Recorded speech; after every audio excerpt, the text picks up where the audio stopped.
Welcome to the English news of Binh Phuoc radio television station and newspaper. I'm the one and following are the headlines as usual. Binh Phuoc provides information training skill on the IP platform. Binh Phuoc ready to welcome the new year of 2023. UNFPA representative paid a working visit to Tân Town. President attends Supreme People Procuracy Conference. Prime Minister asks banking sector to ensure the interests of people and businesses. And now are the details. The Binh Phuoc Department of Science and Technology has coordinated with the Vietnam Intellectual Property Research Institute at the Ministry of Science and Technology to launch the Binh Phuoc IP platform and provide information training skill on the platform. Leaders from the Binh Phuoc Department of Science and Technology said during the implementation of intellectual property strategies and policies to support the development of local intellectual property, the Provincial People's Committee assigned the department to set up an information and industrial property service provision platform. The IP platform is therefore an important source of information for enterprises in research and development and directs the research and development of products and services, as well as technical solutions that can be applied in business production and activities. At the launch ceremony, the Vietnam Intellectual Property Research Institute introduced the applications and functions of the IP platform and helped participants learn about making use of information on the platform, which aims to serve state management of intellectual property and the protection of the intellectual property for businesses, organizations, and individuals. The operations of the IP platform is expected to help organizations and individuals in the province to be more proactive in accessing and utilizing information to create and develop high-quality intellectual property services.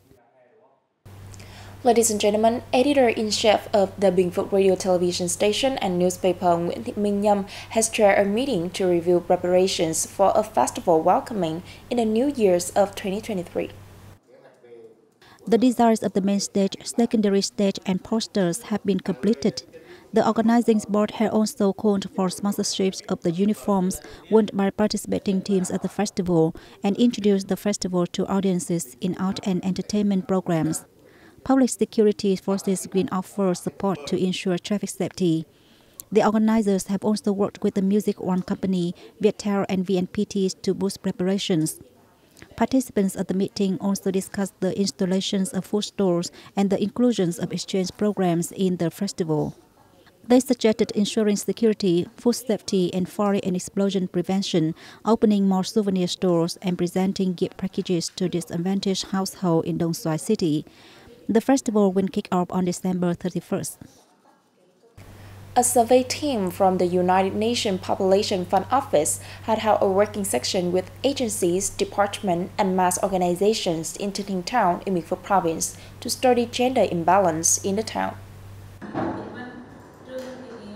The delegation conducted a survey on a number of issues, such as the current gender imbalance at birth in the town, roles, functions, responsibilities, and coordination mechanisms of relevant agencies and organizations in addressing gender selection, communications activities, and local health services. The number of children born in the town this year totals 1,289, including 618 girls and 671 boys. The gender ratio at birth is 107 males to 100 females. The total number of children being a third child is 112, making up 8.69%, down 2.28% over the same period last year.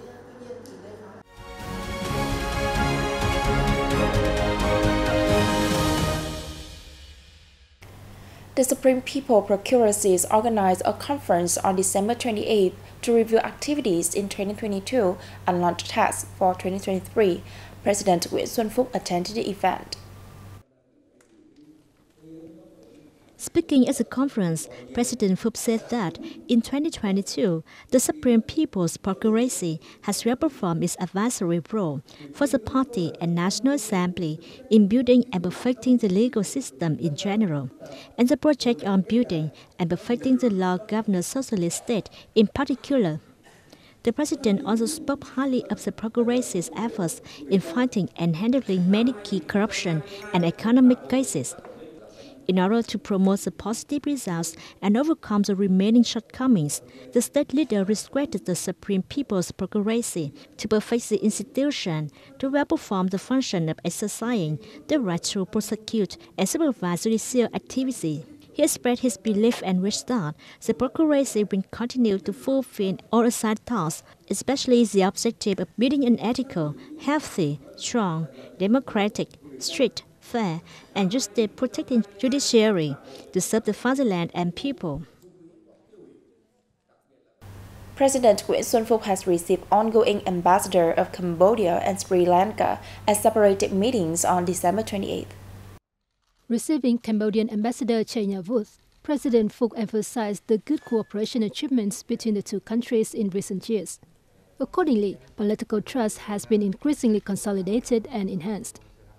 Appreciating the efforts of Ambassador Chaynavuth in his term, Phuoc stressed that despite the impact of the COVID-19 pandemic, contacts and meetings between leaders at all levels between the two sides were still maintained. Trade relations have grown rapidly, while many activities within the framework of the Friendship Year between the two countries were successfully organized. Ambassador Chaynavuth sincerely thanks the party, state and people of Vietnam for actively helping Cambodia even during the difficult time of pandemic. The diplomat affirmed that regardless of his position, he will always make efforts to contribute to fostering the traditional friendship between the two countries. Hosting Ambassador Prasanna Gamage, President Phuoc affirmed that Vietnam always attaches importance to the traditional friendship and multifaceted cooperation with Sri Lanka. The president suggested the two sides actively cooperate in the fields of fisheries and agriculture, striving to soon bring the bilateral trade turnover to $500 million.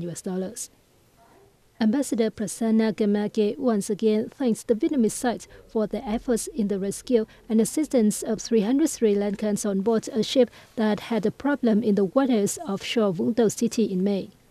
The ambassador said Sri Lanka always affirms its stance on the East Sea issue, supporting peace, freedom of navigation and overflights in the East Sea, and peaceful settlements of disputes on the basis of international law, including the UNCLOS 1982. State Bank of Vietnam held a conference on December 28th to review its operations in 2022 and discuss the way to implement its tasks next year. Prime Minister Phạm Minh Chính attended and delivered a speech at the event.